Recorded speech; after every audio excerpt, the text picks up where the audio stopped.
Hello, everyone. Today we'll be doing S3 best practices. Um, really, what you should do when it comes to preparing for your first training session, and also best practices when actually working in the TradeCon terminal environment.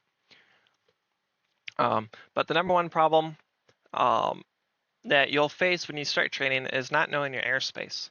That's a problem I face, everyone faces. So you need to do your research and really study the airspace prior to your first session so you can have progress faster and really know what you're doing. And we'll first look at Milwaukee because that's primarily what you'll be doing for your S3. Um, so number one thing is we have Milwaukee, which is this right here.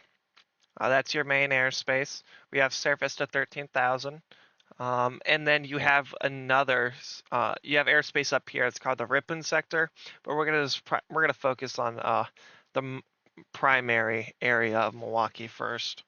Um, so we're gonna go over here into this red section, and over here is Kalamazoo, and they own surface to 10,000.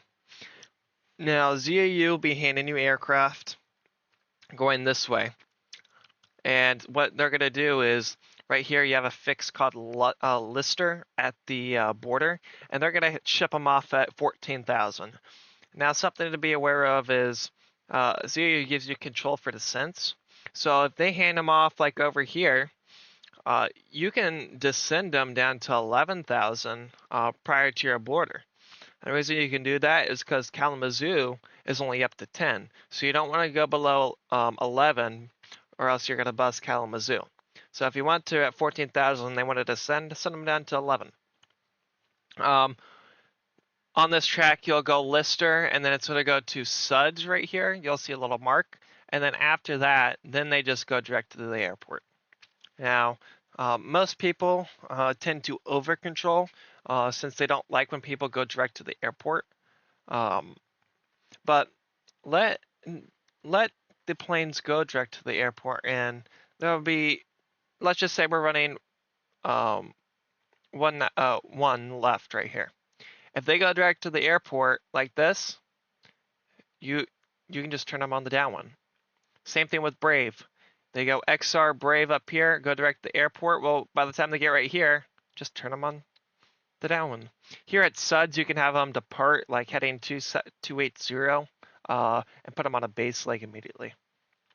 So it's really up to you, your flow, and also what other traffic are in the area. Moving on from Kalamazoo, you go down to this yellow box, and this is where ZAU owns, and they're going to ship you XR right here at the border at 10,000. So they're going to go XR over here to Brave, and then go direct to the airport. Next, this orange will be C90 down below. Again, C90 owns surface to 15,000 down here, and there's a lot of information to deal with over here. But if you see this box right here that's in purple, that is the Milwaukee C90 corridor in our LOA, and they get you own surface to 7,000 in that area. So let's just say we're running ones, and this is your final box right here, and you decide to turn someone this way to get them on a base for ILS one left, and you keep them at 10,000. Well, you can't do that because Milwaukee only owns surface to 7,000 right there. Um, Another arrival that you'll see is Taze. Um, and if you work midway, that's where you'll see the Rainer Brittman Taze. And they ship up at 7,000. So they're going to come through here directly like this. When they get to Taze, they're going to go direct to the airport. There are two arrivals that you at Milwaukee will need to do when they're going to O'Hare. That's called the Maddie and the Ernie stars. And you'll see in the LOA what needs to happen. So Maddie's for West Flow when O'Hare's in West Flow. And Ernie is when it's in East Flow. You can remember it, Ernie East Flow. And what that is they need to cross Hunka. If it's a jet at 10,000, if it's a prop 8,000 for the Maddie, or if they're on the Ernie, it'll be Swiss. If it's a heavy or a super at 12,000, and other jets 10,000. If you're not RNAV, heading of a 180 for both. Now, we do have these little boxes right here that are in the LOA, and this is called the Kenosha area. This is called the Waukegan area. So C90 owns Waukegan, Milwaukee owns Kenosha. So here's Waukegan and C90's airspace, and here's Kenosha, I think right here, somewhere right here. Now, if you have a person that's needing the ILS, I think it's 7 left or 7 right here. What you can do is you can call C90 and get the Kenosha area. And what that is they're giving you a chunk of their airspace of 3,000 and below in this little triangle. And it's the same thing. If there's a Waukegan guy and they want the Waukegan area, they're going to call you for the Waukegan area. And that's, I believe, also 3,000 and below. All it is saying Z, Milwaukee, go for Z, requesting the Kenosha area. Your control MM. Something simple like that, and then once you're done with it, call them back and give them back their airspace since it's technically not yours. Now, there are some LOAs, of course, with C90 that you got to know, and that's just additional from the O'Hares. But people going to Waukegan from Milwaukee, they can get direct Waukegan, or they're on the runway 23 localizer. And then when you're departing to, I believe it's all aircraft when going into C90 besides O'Hare, all aircraft at 5,000. If they're going to Milwaukee, direct to RNAV Highview or non-RNAV Northbrook. And if they're going midway east of Nido and a heading of 140 to 180.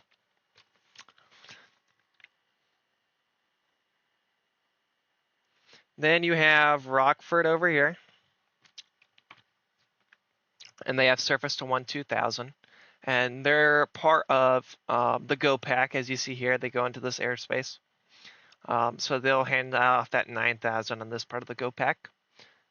Center will hand off you Mauser at 12,000 over here, and in this little area, Milwaukee has surface to 10,000. And then we come over here to Madison. Madison is surface to 10, and they'll feed you direct Badger, and Badger's at 10,000 as well. Now, we do have some airports that you should be aware of. We have Waukesha right here. We have Westbend right here. We have Kenosha. I think this is Timmerman. Timmerman's somewhere up here. And then Racine's down here too. You just gotta know some of the not main airports that you'll be controlling. So this is your main airspace for now. Now, we're gonna load into the sweatbox.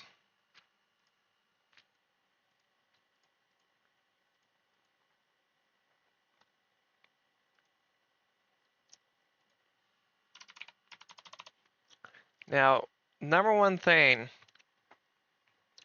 that you want to use, and this especially for the final, is your altitude difference. You want to have one side high, one side low, so you can verify. You can always have that verticality. So if that's one side 4,000, one side 3,000, also on the arrivals, one side 7,000, one side 8,000. Now, these will be your downwinds, of course. You have your base legs, but also you can turn them in early to get them on the localizer. On a 220 or 160, you'll be your join-in headings at a 30-degree angle. Now, number one thing will be speed control. I'm unpausing it. And speed control is something that students do not do, and that's including myself. Hold on, I gotta get on another. I have to change position.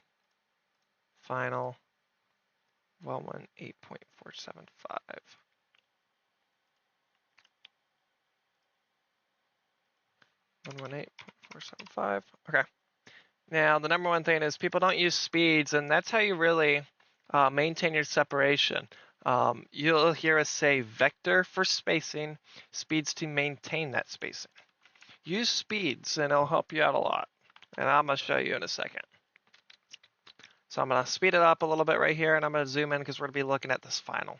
As you see, we have our Brave to XR, and so we go direct to the airport. Here's our Go Pack, and then here are our Suds and Badger that we just discussed about.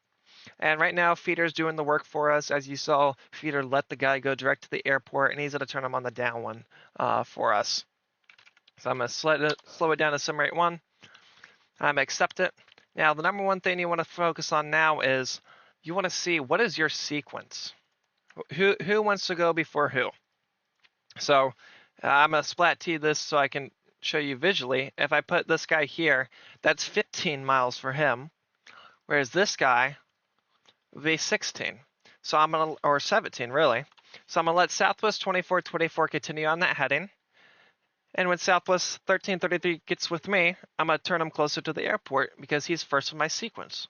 So I'm going to put 1333, turn right, heading 090. Now, a key thing you want to really do with this is when you gain your sequence, when they get in the final box, as you see, they're tracking 250 knots right now. That is really fast, especially when joining a localizer. So we really want to slow them down to 210 when they get in our final box. And Southwest 3033, I'm going to send him down to 3000. My high side will be over here. So plus 030 right here. And that gives me a memory that, hey, I just sent this guy to 3000. It'll also be a memory when I clear him for the approach. And I'll show you how we do that in a second. So Southwest 3155 is coming with me, and as you see, Feeder let him go from Brave direct to the field is now turning him on the downwind like we discussed earlier. So I'm going to accept him.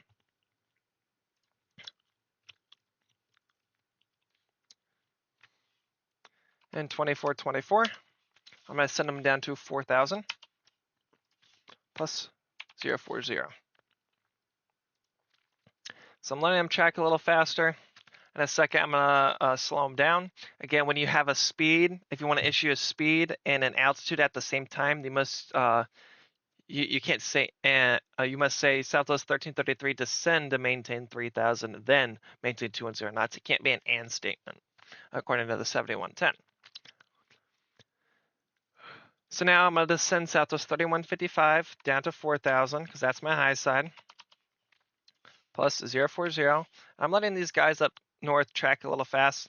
So I'm going to say Southwest 3155 to set up maintain 4000, then maintain 210 knots. Because again, the faster they are, the longer your final is going to be. If they slow down, it'll shorten up. So Southwest 2424, turn left heading 270, then maintain 210 knots. 270, speed 210. Southwest 1333, maintain 210 knots. And I'm slowing them down prior to the turn of the final. Now I'm going to pause it here. You're going to look at their speed, and I'm going to put a J-ring around here. I'm going to put a 2.1 mile J-ring. And that's going to be approximately the perfect turn on the localizer. Again, you're working with VATSIM pilots, so there's going to be some room or some reaction delay that you may need to put in that. But take their speed and divide it by 100, and that's the perfect join on the localizer. So I slowed him down to 210, so about 2.1 miles from the localizer, he should be able to join. Southwest 1209 to set up maintain 3000, then maintain 210 knots. And again, I'm putting that 3. 1209, 3000. Southwest 1333, turn right heading 160, join the localizer. So again, that 2.1, he's joining. And now I'm going to put Southwest 2424, turn left heading 220, join the localizer. Now I'm going to pause it right here. Now, our required separation is 3 miles. Now, we're gonna talk about condensing on the final. So really, it's gonna be 4 going down to 3. So I'm gonna pause it, and really to maintain that, you're gonna use your speeds. So I'm gonna delete 467 because I'm not controlling all these aircraft. But Southwest 1333, 5 miles from Emoji, maintain 3000 till established, cleared ILS 419 right approach. So 1333 is gonna be cleared for the approach. So when he clears for the approach, now he deletes all speed restrictions. So then you can say Southwest 1333, maintain 180 knots till Emoji at Emoji contact tower. Again, we have that separation as we see here. Now we're going to maintain that speed. All right, we're going to maintain 180 knots till Emoji, and then I'm at Emoji contact tower. Once you say that, I'm gonna put him in blue. That means he's contacting tower at Emoji. Now, as you see, we saw that little scratch pad A030. I'm gonna remove that as a visual representation that I cleared him for the approach. Okay. Now, I gave him the speed restriction. He's over the tower, and I cleared him for the approach. I'm done with this guy. Now, 2424, and we can say the same thing. What is that? I don't even know. 9 miles from Emoji, maintain 4,000 till established on the localizer, cleared ILS 419 right approach. Roger. And then you could say maintain 180 knots or less till Emoji, or maintain 170 knots till Emoji. Again, you're using that. You're using the speeds to maintain that separation that we already got. So when I unpause this, again, I'm gonna go plus 000. Now we have the minimum separation. This is 4, but when it condenses on the final, that's because when you hit Emoji, we said maintain 170 knots till Emoji. As they start reducing the final approach speed after Emoji, that's where the condensing happens, because Southwest 2424 behind them is still going to be tracking at 170 knots while he's slowing down. So I'm going to change the J-ring back to 3, and you'll see that him condensing on the final. Now you see we have Southwest 3155 at 210 knots at 4,000, and I don't have Southwest 1209 at 210 knots. And he's still tracking at 250, and that's why he's catching up with 3155, and that's why the final gets slow if you don't slow him down. So 1209, we're going to maintain 210 knots. And this is where C to A plays in. As you see, we're at the same speed right here, okay?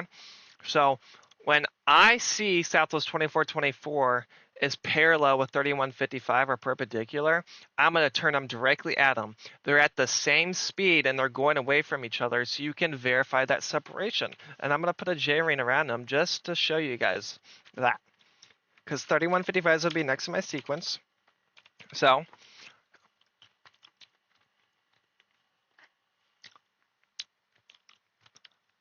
Southwest 3155, turn left heading 270. He's turning left heading 270.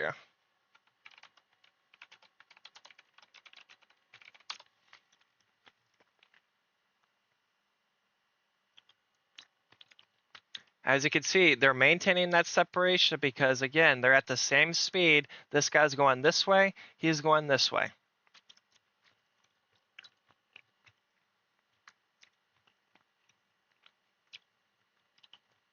It's going to be the same thing with 1209. Once he gets parallel or perpendicular, maybe a little past, I'm going to turn him directly at him.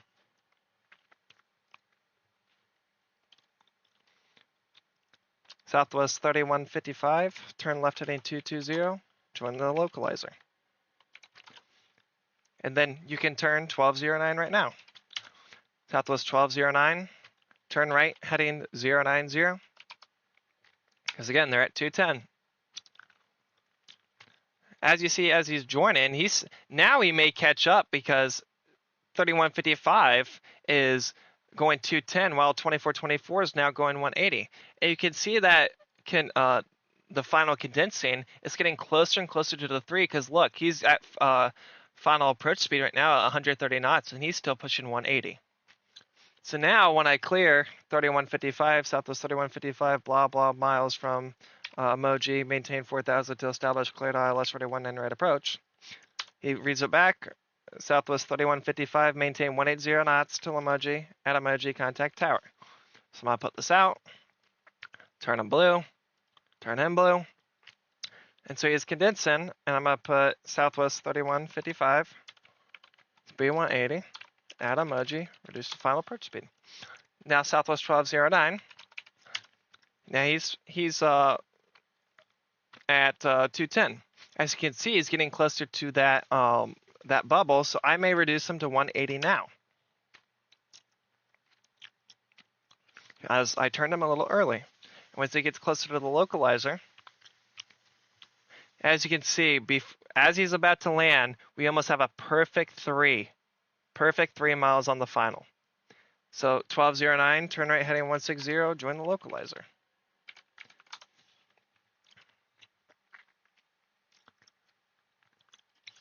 And let's see if this is about at 4. I turned him a little late, but as you can see, it's going to condense down to 4 sooner or later, or condense down to 3. So, main focus here is know your airspace, vector for spacing, speeds to maintain, and then again, use the phraseology guide, and really use your CRC tools to help you remember stuff, and use the resources that we give you.